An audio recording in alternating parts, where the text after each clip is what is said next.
We begin the 16th chapter, which how can I say it? What is the 16th chapter has a certain message which Alter Rebbe is conveying over here. It's important perhaps to say it, to preface it, or to say it prior to learning the text. What is the message of Perek Zayin is that sometimes we can understand something conceptually, not necessarily that it ignite a certain feeling of love and fear to Hashem.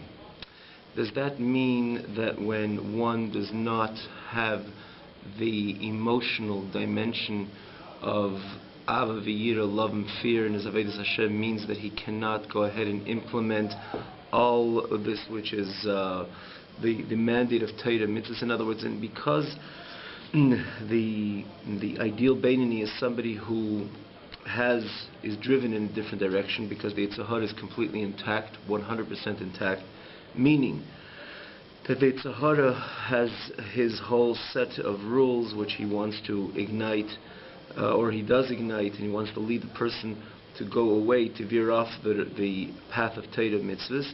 And like we said, the Beinoni, his Yetzer Hara is completely in function, intact. He didn't really make a dent on it. That really belongs to the tzaddik. So he has to overcome it through Avodah. How? Through placing HaKadosh Baruch Hu in front of him. In other words, not HaKadosh Baruch Hu, not some type of concept or something which is far-fetched or abstract. It means that he has to arouse, think, ponder on the reality of Hashem. Hashem means of a love. David is standing and watching over him and is looking after his next step, his next thought, his next speech, his next action, and so on. So that is, and to arouse a love and fear, to a love to HaKadosh Baruch Hu, to do the mitzvah, or fear from HaKadosh Baruch Hu, to stay away from the mitzvah. So heart plays an important role in our Avodas Hashem. It plays an enormous role in every relationship with anybody, for that matter, because heart is a very important component in order to actually go ahead in implementing this which one needs to implement in any relationship. It's not only a matter of feeling or understanding, liking, it's a matter of doing, it's a matter of expressing oneself in a relationship. If someone has a relationship with somebody who's a business partner, it's not only that he has to show that he's there on time, and he has to help out the other person, see where the other person should not lose, and so on. And in a relationship, action is very important. In any type of relationship, with father and son and husband and wife, it's important. It always manifests in action and good speech and so on. But in order to lead to that, which is not only it needs also, it's namely in thought, speech, and action, because that's when something gets done. That's where there's an impact. You help out, you do something, you say a nice word, you don't say a wrong word, and so on. But in order that should have consistency, heart plays an important role. Heart must play an important role, because how could you have consistency with another person if you don't love the other person? Let's say, right? In order that someone should love the other, there should be consistency with another person. You have to love the other person. In order for there should be something not to do something wrong, there has to be something, a feeling, a fear of the consequences of the result, may it be retribution or punishment or anything which can go wrong. A person puts it always in perspective. So that is always a feeling of yira, of fear. Again, fear, there's different types of fear, awe, reverence, and so on, but it plays an important role. Similarly, when it comes to the Avodas Hashem, Alter Rebbe writes in the previous chapter, in the 15th chapter, that the ideal Beinoni, rather, is somebody who is not only, in other words, it comes to Avodah. Avodah means that he ponders on the greatness of HaKadosh Baruch Hu. And then that produces a feeling of love, again, to do Hashem's mitzvahs, and to be consistent with Hashem's mitzvahs. And it produces a feeling of fear, chas v'shalom, not to violate any mitzvahs leisesa. And then he's online. He's aligned with Torah mitzvahs. That's why he's a Beinoni. But the Avodah means, because he had signals the other way, and he has to put the Eibishter in front of him. In other words, put the Eibishter on the front burner. Meaning, say, the Eibishter not again in this abstract concept, but this is here, real, now. The Eibishter is looking, and the Eibishter wants me to do. And I don't want to this, namely, I don't want to separate myself even one moment from HaKadosh Baruch Hu. So the Eibishter has to be not only in my mind, but it has to express itself through my heart. In other words, that I have to really feel HaKadosh Baruch Hu in order for me to take the next step and do that mitzvah, or true fear has to come about in order for me to stay away from the Aveda. But the question is, what if I don't have that fear? Which means many times we understand something conceptually, or we understand something profoundly even, and we perceive it, we have a clear, comprehensive understanding about something, but not necessarily, does it always lead does it trigger, not always trigger the heart. For example, in a relationship, right, a husband and wife, it's not always is there the same level of love at all times. There's different times in a person's life, or not only between husband and wife, and between two people. Not always the feelings are on the same level, on the same plane, or on the same consistent. It's not always consistent. It's ups and downs. That's normal, right? Not necessarily does it mean that a person always has this feeling with his partner, maybe a partner in life or any other partner. It's just something which is. And the only thing is, it can't be, it usually needs feeling, it needs the emotional aspect and dimension is extremely crucial that any relationship, there's consistency in any relationship, but it's not always there. So the question is, what happens when it's not there? What happens when it is not there? Does it mean that the person cannot follow through with his thought, speech, and action in his relationship with his partner? Again, maybe a partner in life, and partner in soul partner, or again, a business associate, and so on. Does it mean that it has to stop when there is no emotions involved? The answer is no. Someone takes out the garbage for a parent, or let's say for a spouse. They take out, the wife said, it doesn't mean that in order for you to take out the garbage, give an example, which is a chore, which is important, it's something to be done, and it's important we're consistent on, because there's a time, right? It's a good example. But let's say it doesn't mean that every time you do something, right, you have to take out the garbage, for example, doesn't mean that you have to have a strong, potent feeling for the person who you're doing it for. If you had, at times, and you did have, it was much easier to do it. If you have a strong feeling to somebody, it's much easier to actually implement, to do something for the other person. Just easy. When you develop a new relationship with a friend or anybody, and something has to be done, you run to do it. It's something so simple because there's an overwhelming feeling for the other person. And when there's an overwhelming feeling for the other person, it's so easy to implement with any action. Anything. If you take out the garbage or anything. Right? It's only things when we get into a certain routine, so the feeling not always comes up to the surface. It's not always in full expression.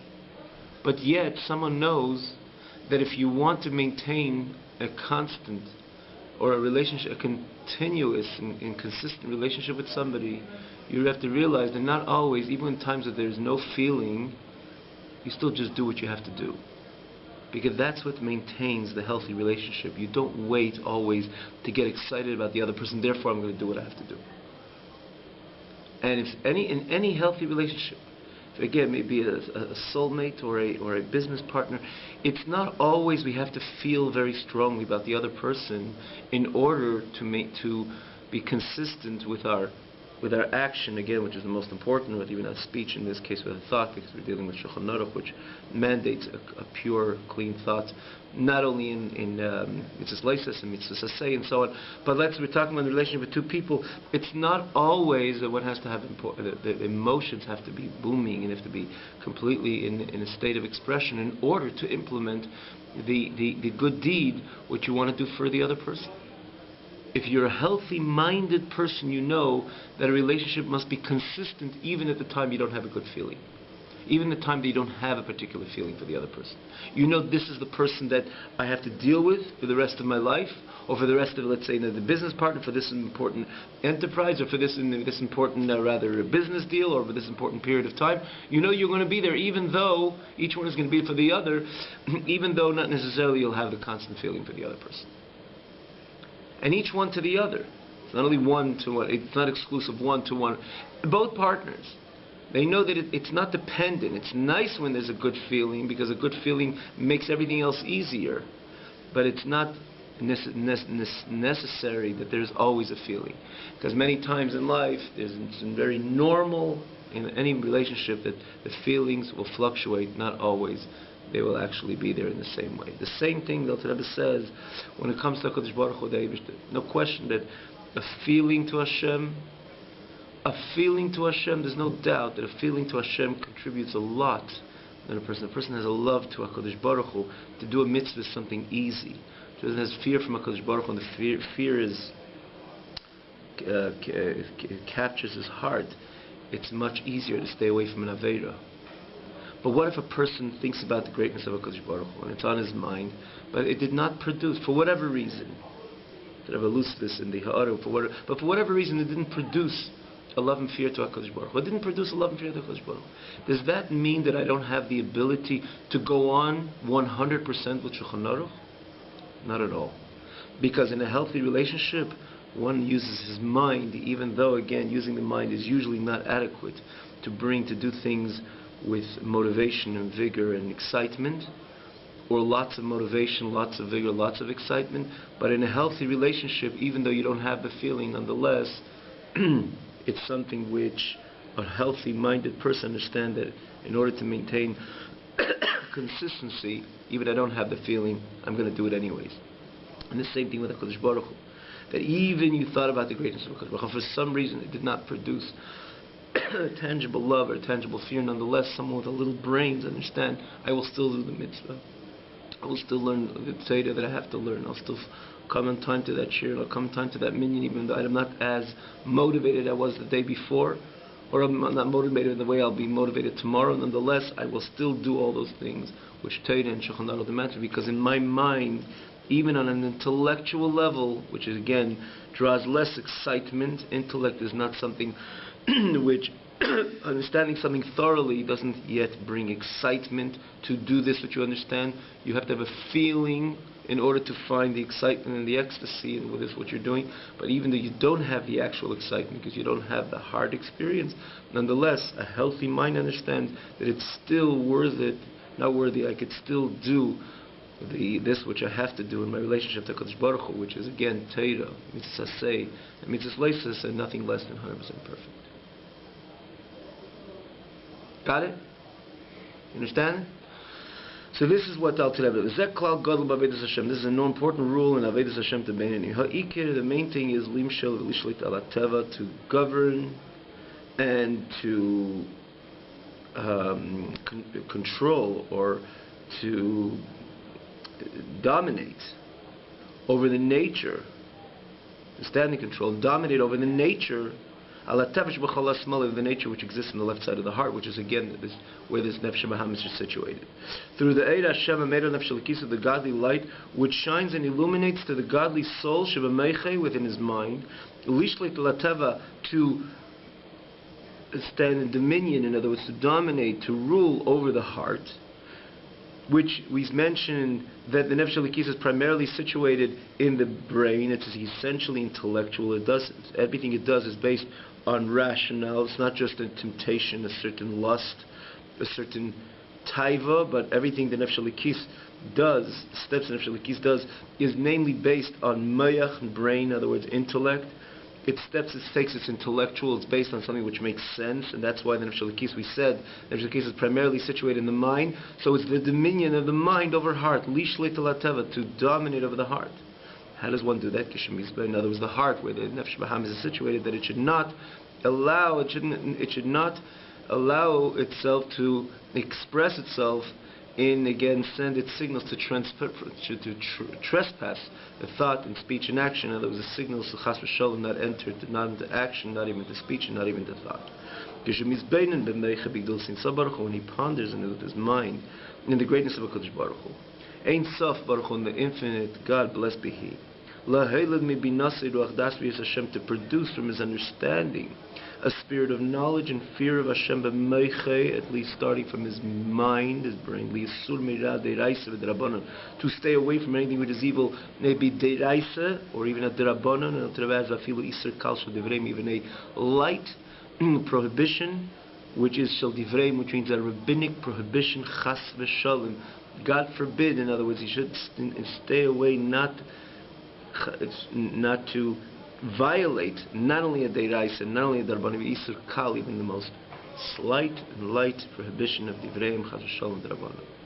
And that is, again, when it comes to Sur Meirah, which is usually what motivates Sur Meirah, is Yiras Hashem, fear from Hashem. And the Avas Hashem, believe in the love of HaKadosh Baruch Hu in his heart, B'chol HaYimani, in the right side of his heart, B'chasheika, rather. In other words, we said the Nefesh Elokis also has a station in the heart, which is the love to HaKadosh Baruch Hu, the fear of HaKadosh Baruch Hu, which is on the right side of the heart, as opposed to the Nefesh Bahamis is on the left side.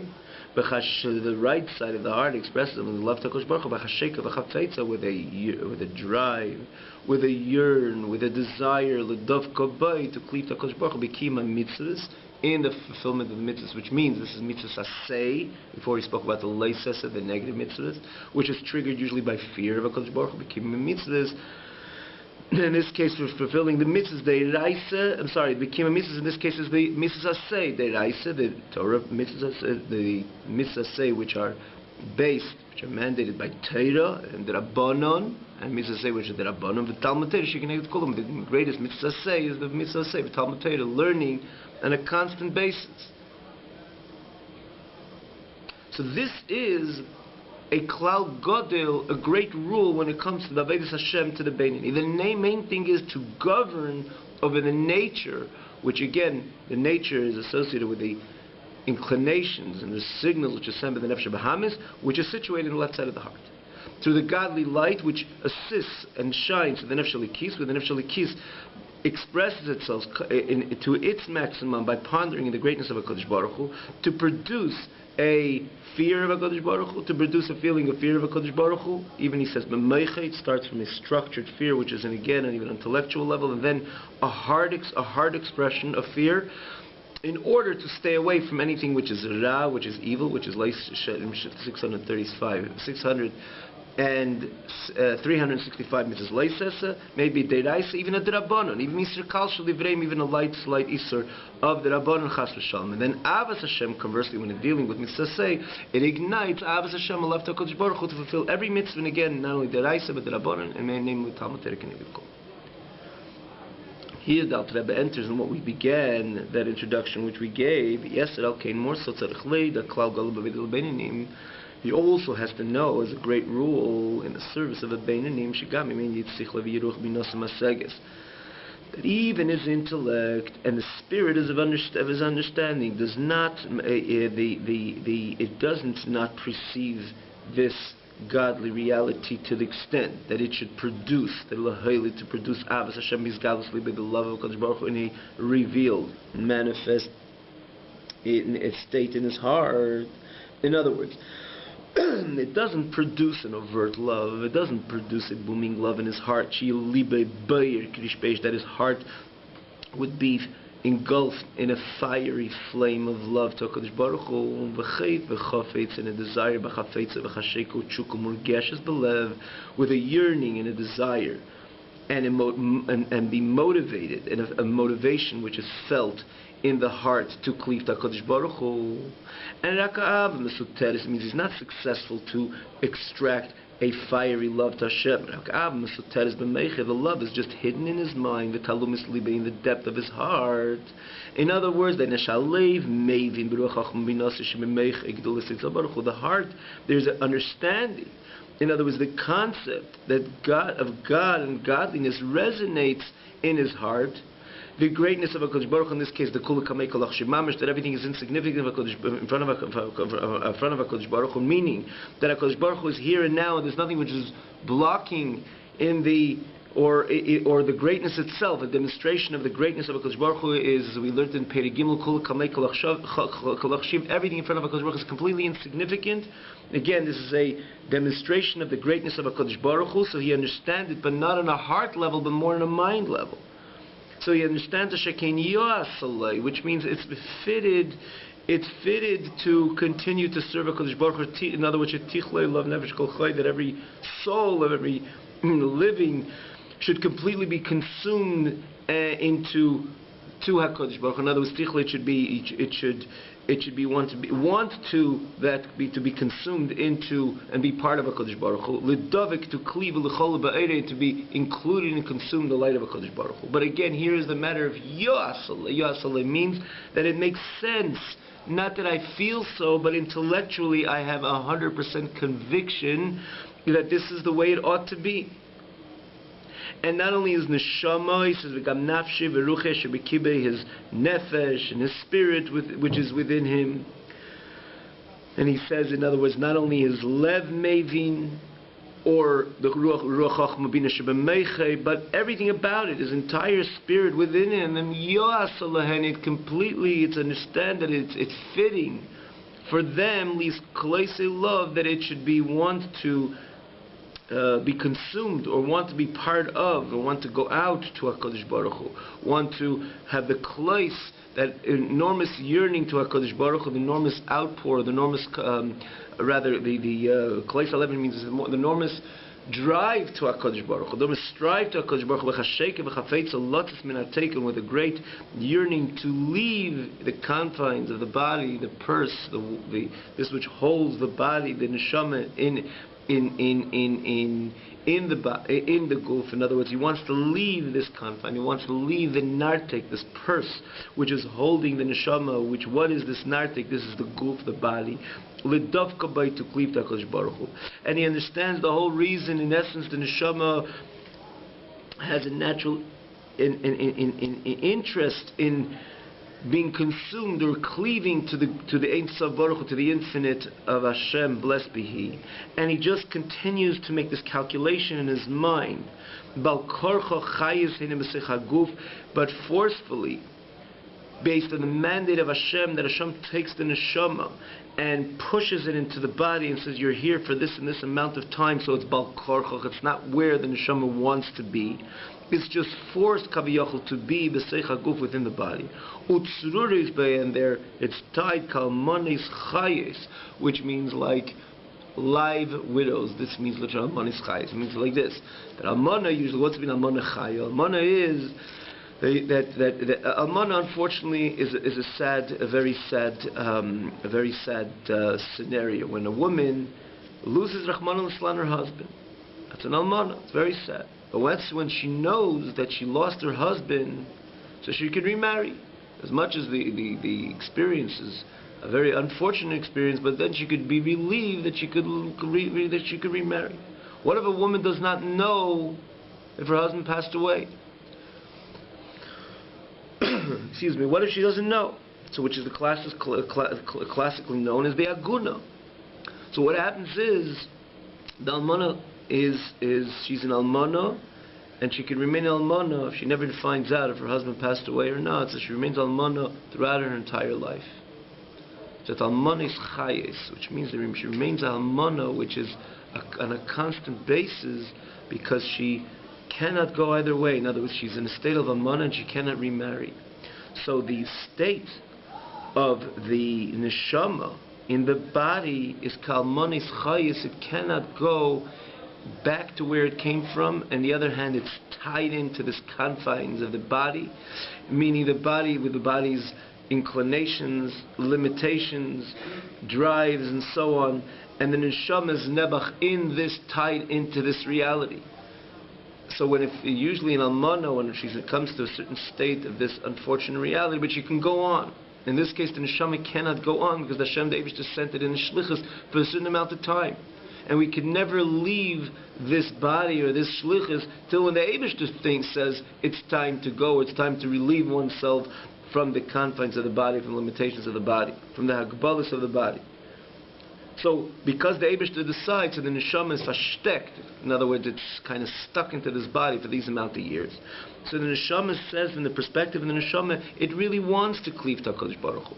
And it feels the pain of the fact that it's in the body. It just knows there that Bal Korchoch, because the Eibishter sent it on a mission, so it has this mandate to work together with the body, but on its own, feels the pain and feels the limitation that the body is placing on it.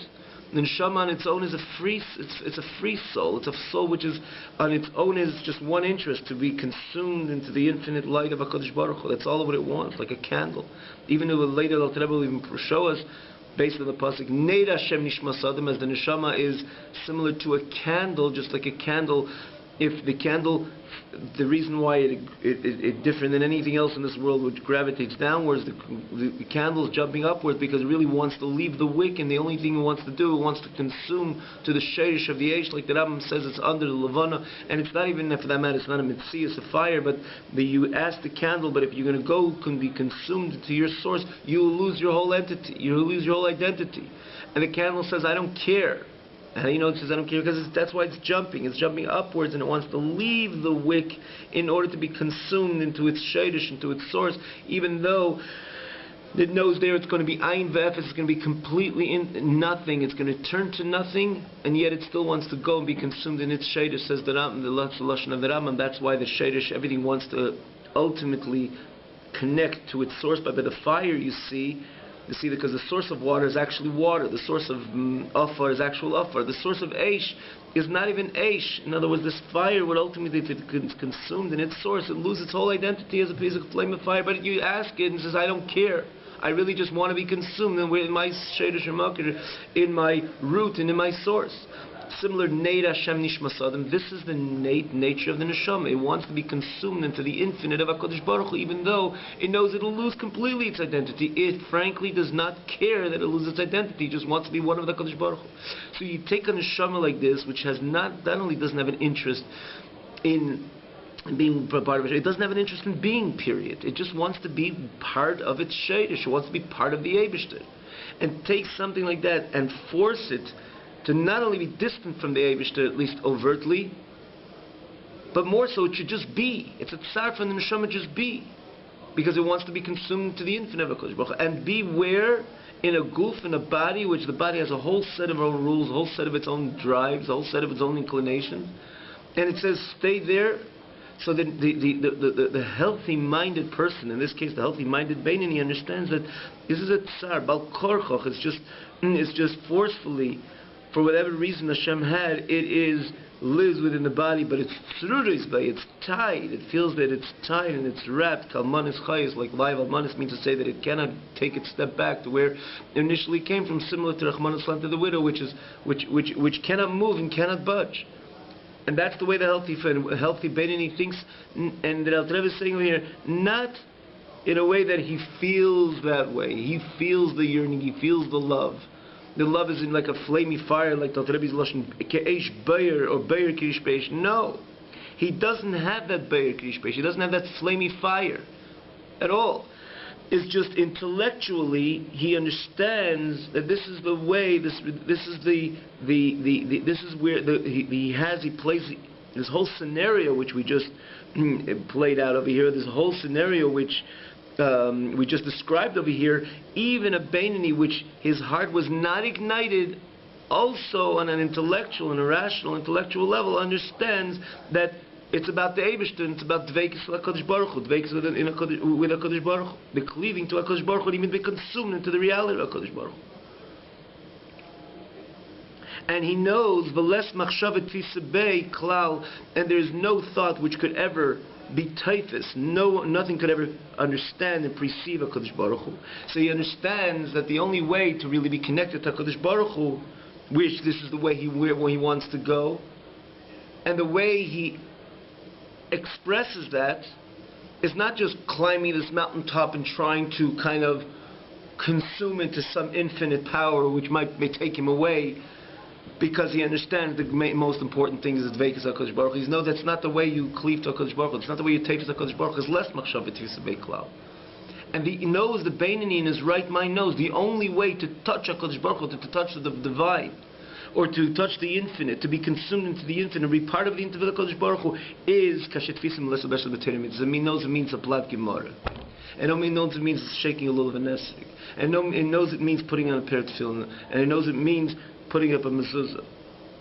He understands that that's the way I could connect myself to HaKadosh Baruch Hu. We learned before that you're looking for the infinite, and where are you finding it in the finite pair of tefillin kaviyachol? So the Alter Rebbe writes in the 5th chapter, or in the 4th chapter, the end of the 4th chapter, that in the end of the day, if someone, what's the difference if the king, if someone, you hug the king, what's the difference if the king is wearing one garment, two garments, or any, or a winter coat for that matter? If the king is there, like someone's going to say, well, I hugged the king gave me a good hug, and I had a good hug with the king, and someone say, no, that was winter time when he was wearing a big thick coat. I hugged him when it was in spring, that he was just wearing a thin sweater. It's nonsense. The main thing is the king is in there. So it doesn't matter if it's a sweater, but if it's a good embrace, you and the king and you, it's real relative if it's winter or summer or spring. Zal Derech said the same idea exists when you're dealing, when you take the Tatum, and someone say, well, I have such an interest, and I understand the greatest thing is to be dovek, to be cleaved to HaKadosh Baruch Hu. So I want to be cleaved to HaKadosh Baruch Hu, so I'm going to run a kind of like say on this mountaintop, where are you, God? And I want to cleave to you. No, that's not where God is. There's no mind could ever creep and receive HaKadosh Baruch Hu. Well, I'm going to figure out what the HaKadosh Baruch Hu. It's where the Eibishter said he is. And if the Eibishter decided he's going to wear this winter coat, meaning to say that he is in the Peret Tefillin, or he's in the Blad Gemara, for example, or he's in the Shulchan Aruch, he's in the Kitzur Shulchan Aruch, or in the Tanya, or in the Torah, in the Vim Ksuvim, that's where the Eibishter is, that's where I'm running. You're going to say, why is it, but the Eibishter is not infinite? He said, it doesn't matter, the Eibishter decided to put on a winter coat, something which looks a bit thick, which again, a black Peret Tefillin, and with precisely with these rules, the way the Tefillin is supposed to look, or this Blad Gemara, which Shnaim Matalus, Namachlekes, Anabai, and Rava, it seems to be something which doesn't seem very much God, but no, that's where the Eibishter put himself. I took my soul and I wrote into Torah. So that is where I'm running. That is the true dveikus of HaKadosh Baruch Hu. Now that'll say David to put himself into Torah, put himself into mitzvahs. So when you do a mitzvah, you're really hugging HaKadosh Baruch Hu. So when the Beinoni understands that in order to maintain this dveikus in HaKadosh Baruch Hu, as I am in a situation with Bakar Chatachai, what am I going to do? I'm just going to run to the Torah mitzvahs, and there again, even I don't have that powerful, potent feeling of Ava, of love to HaKadosh Baruch Hu. Again, conversely, Yirah to HaKadosh Baruch Hu is just someone has Meyach B'Kodek. He has a mind. Again, like we said, in any relationship, it doesn't mean that you cannot fulfill your partner's wish and desires till you'll have that booming feeling of love or fear or whatever it is. It's important. It contributes. Yes, it does contribute, but it's not a necessity. It's not necessary in order to understand that if you want to maintain a constant, healthy relationship with this other person, you still do what you have to do, whatever the action is. Like we give the example of taking out the garbage, it's a silly example, right? But at the end of the day, that is what's going to make the other person happy. What's the difference? So if I don't have a feeling right now, therefore maybe it's harder for me, but if I have my mind and my head, if I'm thinking, if I have my head straight, I understand that it's important to maintain the relationship even if I don't have a strong feeling, because it's important to just do it, and because doing it will maintain the relationship. And similarly over here, because rather, we're dealing with the Eibishter. The Eibishter put himself into Torah, and the Eibishter put himself into mitzvahs. Even he doesn't have the feeling, for whatever reason, it alludes to it in the Haggadah, for whatever reason it didn't ignite his heart. But if it didn't ignite his heart, that doesn't mean that is an obstacle of cleaving with the ultimate dveikus to HaKadosh Baruch Hu. Because in the end of the day, the mind itself, the structured mind, can understand that Yasaleh, it's fitted to every single person.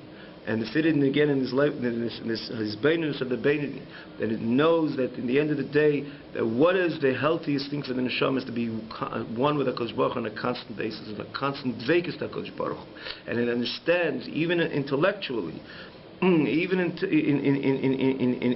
only al pi seichel, in other words, it didn't ignite any feeling in the heart, but even al pi seichel understands that the hagbala, the limitation it has, the fact that it entered into a body, but it knows that the only way to cleave and to touch the divine and connect with the divine is the Torah mitzvahs. So Yah, he's going to run to learn Torah, and he's going to run to do mitzvahs. Even again, he doesn't have that strong feeling. Have a wonderful evening.